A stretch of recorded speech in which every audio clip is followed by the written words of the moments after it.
नमस्कार। चंद्रकांत भी भट्ट। बाहर बहुत ठंड है, टेम्परेचर माइनस है। मैंने सोचा ऐसी कुछ माहिती मेरे पास जो मुझे मिली अलग अलग, मैं आपको शायद आपका ज्ञान के लिए उपयोगी हो, आपको इंटरेस्ट हो, वो मैं आप पर छोड़ देता हूँ। लोग कहते हैं कि आप ऐसा क्यों बोलते हैं कि मैं चंद्रकांत भाई भट्ट अमेरिका से बोल रहा हूँ,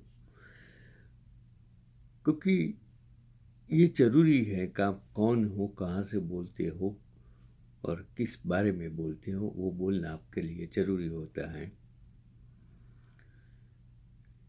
तो चलो आगे मैं ये बात करता हूँ कि इसाम बर्ड किंगडम ब्रुनेल द्वारा डिजाइन किया गया एस ग्रेट ईस्टर्न 1858 में पूरा होने पर अब तक का सबसे बड़ा जहाज था। मैं बात करता हूँ उस जमाने में जहाज की, कि यह बिना ईंधन भरे इंग्लैंड से ऑस्ट्रेलिया तक 4000 यात्रियों को ले जा सकता था। क्योंकि आजकल बिना ईंधन तो कोई जहाज चल नहीं सकता, लेकिन उस जमाने में ईंधन तो था नहीं। तो विंड टेक्नोलॉजी और दूसरी अलग अलग टेक्नोलॉजी से वो जहाज बनाया जाता था, और जिससे यह एक अपने समय की तकनीकी कृति बन गया। और एसएस ग्रेट ईस्टर्न पाल पेडल व्हील और स्क्रू ड्राइव से सुसज्जित था, मतलब पेडल व्हील लगा हुआ था, जो जहाज निर्माण में एक महत्वपूर्ण मोड़ था। इसकी 211 मीटर की लंबाई और उसका दोहरा पतवार क्रांतिकारी विशेषताएं थी, जिन्हें बाद में जहाज निर्माण में अपनाया गया। इस जहाज ने लेखक जुल्स वर्ने को भी प्रेरित किया, जिन्होंने इस जहाज पर एक यात्रा के आधार पर अपनी कहानी ए फ्लोटिंग सिटी लिखी थी। उस जमाने में आज देखो 10,000 लोग एक जहाज पर जाते हैं, बड़ा गांव जैसा होता है। तो जो मियामी सब आज अमेरिका में तो उसका फैशन है। चलो एक और कहानी के जैसलमेर में बोरवेल से निकलने पानी का इतिहास 60 लाख साल पुराना होने का दावा किया गया था। यह पानी समुद्री तल के समान है, और लेकिन सरस्वती नदी का नहीं है। और बोरवेल से जो अभी एक बोरवेल से पानी फूटा, उसके बारे में मैं बात करता हूँ कि बोरवेल से निकली मिट्टी समुद्र मिट्टी के समान है और पानी का TDS 5000 के करीब है। यह खोज जैसलमेर के इतिहास और भूगोल के बारे में रोचक जानकारी प्रदान करती हैं कि समुद्र पानी के TDS से कम होने के बावजूद इस पानी में कई खनिज लवण मिले हैं, और सरस्वती नदी का रूट टनोट के आसपास के क्षेत्र में है, जहाँ जमीन से कुछ नीचे ही पानी बाहर आ रहा है और वह मीठा भी है।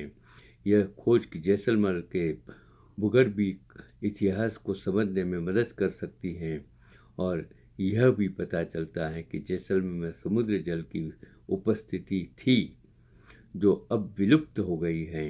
यह जानकारी विज्ञान और इतिहास के शोधकर्ताओं के लिए महत्वपूर्ण हो सकती है। टेक्नोलॉजी बदल रही है, इतिहास बदल रहा है, और आज देखो कब क्या होगा कुछ मालूम नहीं है। चलो एक और कहानी के एक दिन डायरेक्टर सत्यन बोस सुबह सुबह संजय खान के घर पहुंच गए। दरवाज़ा संजय खान ने ही खोला और सत्यन बोस संजय से बोले की तरह, मेरे साथ नीचे चलो, मेरी गाड़ी को धक्का लगवा लो। और संजय खान उनके साथ चले गए। फिर और भी कई दफ़ा ऐसे मौके आए जब सत्यन बोस ने संजय खान से अपनी गाड़ी में धक्का लगवाया। यहाँ ये भी जानना जरूरी है कि ये उस वक्त की बात है जब ये संजय खान नहीं, अब्बास खान ही हुआ करते थे, और तब तक फिल्मों में इनकी एंट्री भी नहीं हुई थी और न ही ये तब एक्टर बनने के बारे में सोचा करते थे। तब तो इनके मन में डायरेक्टर बनने का इरादा था। और जब वो सत्यन बोस साहब से इनकी बढ़िया दोस्ती हो गई थी तो सत्यन बोस इनसे पूछा करते थे कि ये क्या करना चाहते हैं फिल्म लाइन में। ये भी सत्यन बोस को बताते थे कि मैं तो डायरेक्टर बनना चाहता हूँ। एक दिन फिर सत्यन बोस उनके घर सुबह सुबह पहुँच गए। उन्हें देख अब्बास और संजय खान ने मजाक में उनसे कहा कि दादा क्या आज फिर से आपकी गाड़ी को धक्का चाहिए। सत्येंद्र बोले कि ऐसी कोई बात नहीं है, तुम मेरे साथ चलो, मैं तुम्हें ताराचंद बरजात्या के से मिलाना चाहता हूँ। वो दोस्ती नाम से एक फिल्म बना रहे हैं और हो सकता है वो तुम्हें उस फिल्म में कास्ट करे। उनके कहने पर अब्बास उनके साथ ताराचंद बरजात्या से मिलने चले गए और ताराचंद बरजात्या ने दोस्ती में एक रोल के लिए इन्हें फाइनल कर दिया। यूं ही इस तरह अब्बास उर्फ संजय खान की अभिनय यात्रा शुरू हुई।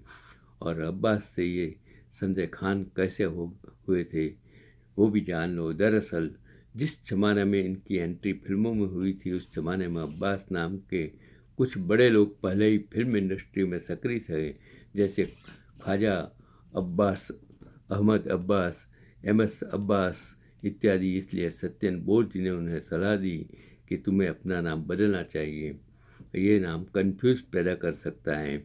इन्होंने सत्यन बोस जी से पूछा कि क्या नाम रखना चाहिए, तो सत्यन बोस ने ही उन्हें संजय नाम सुझाया और इस तरह अब्बास खान बन गए संजय खान। और जो अभी 3 जनवरी 1941 को जन्मे इंसान की अभी उसके बर्थडे गई और उसका जन्म हुआ था बेंगलोर में। और संजय खान सिर्फ एक एक्टर ही नहीं फिल्मकार भी थे, यानी फिल्मकार बनने का अपना ख्वाब भी उन्होंने पूरा किया। और कुछ फिल्में व टीवी उन्होंने शो इन्होंने ऐसे बनाए जो हमेशा यादगार रहेंगे। और संजय खान जी को हम उसके जन्मदिन गई। अब 12 साल की उम्र में संजय को राज कपूर की आवारा देखने के लिए एक थिएटर में ले जाया गया और वह फिल्म देखकर मंत्रमुग्ध हो गए। फिल्म के बाद उन्होंने अभिनेताओं से मिलने का फैसला किया और थिएटर के मैनेजर खान को प्रोडक्शन रूम में ले गए और उन्हें समझाया कि फिल्म कैसे बनाई जाती है। और खान के लिए वह एक अनुभूति का क्षण था और उन्होंने अभिनय करियर बनाने का फैसला किया। उन्होंने दरियागंज नई दिल्ली में कैम्ब्रिज स्कूल में के माध्यम से सीनियर कैम्ब्रिज की उपाधि प्राप्त की और आगे की शिक्षा न लेने का फैसला करते हुए खान मुंबई चले गए, जहां बॉलीवुड में शामिल होने से पहले उन्होंने टार्जन गोस टू इंडिया 1962 के MGM प्रोडक्शन के लिए हॉलीवुड फिल्म निर्देशक जॉन गुइलेर्मिन का सहायता की, जिसपे उन्हें उनके भाई फिरोज खान ने सहायक भूमिका निभाई और संजय ने भी फिल्म बनाई। एक संक्षिप्त अप्रकाशित उपस्थिति उन्होंने 1980 के दशक के अंत में टेलीविज़न पर अपना ध्यान केंद्रित किया और बड़े बजट की ऐतिहासिक टेलीविज़न नाटक श्रृंखला the sword of Tipu Sultan के निर्देशन और अभिनय किया। और 1989 में श्रृंखला के निर्माण के दौरान सेट पर आग लग गई। 40 से अधिक क्रू सदस्यों की मौत हो गई और खान का शरीर 65% जल गया। 72 सर्जरी के बाद यह ठीक हो गए और उस वर्ष के अंत में श्रृंखला का निर्माण फिर से शुरू किया और उनके भाई अकबर खान ने संयुक्त रूप से श्रृंखला के एपिसोड का निर्देशन किया। यह श्रृंखला पहली बार 1990 से 1991 तक डीडी नेशनल पर प्रसारित हुई और 60 एपिसोड तक चली। यह उनकी अंतिम अभिनय भूमिका होगी, लेकिन उन्होंने द ग्रेट मराठा, जय हनुमान और 1857 क्रांति जैसी कई अन्य लोकप्रिय टेलीविज़न श्रृंखलाओं का निर्माण और निर्देशन किया। और दिग्गज नेता संजय खान और जिन्नत अमन का कथित अफेयर 1970 के दशक में गॉसिप मैगजीन में काफ़ी चर्चित रहा था। न्यूज़ 18 की रिपोर्टर के अनुसार संजय ने 1978 में जिन्नत अमान से शादी की थी। उस समय अभिनेता पहले से ही जरीन कटराक से शादीशुदा थे और इनके बच्चे भी थे। ये कहानी थी संजय खान की। तो मुझे लगता है कि बहुत सारी चीज़ें हैं जो आज के युवाओं के पास नहीं है, जानने के लिए समय नहीं है, लोगों के पास समय नहीं है। तो मैंने सोचा आपको कुछ न कुछ इस माध्यम के यूट्यूब, व्हाट्सएप, फेसबुक के माध्यम से आपको जो मेरे पास मैं पढ़ता हूँ, आता है, वो आपको भेजने की मैं कोशिश करता हूँ। नमस्कार।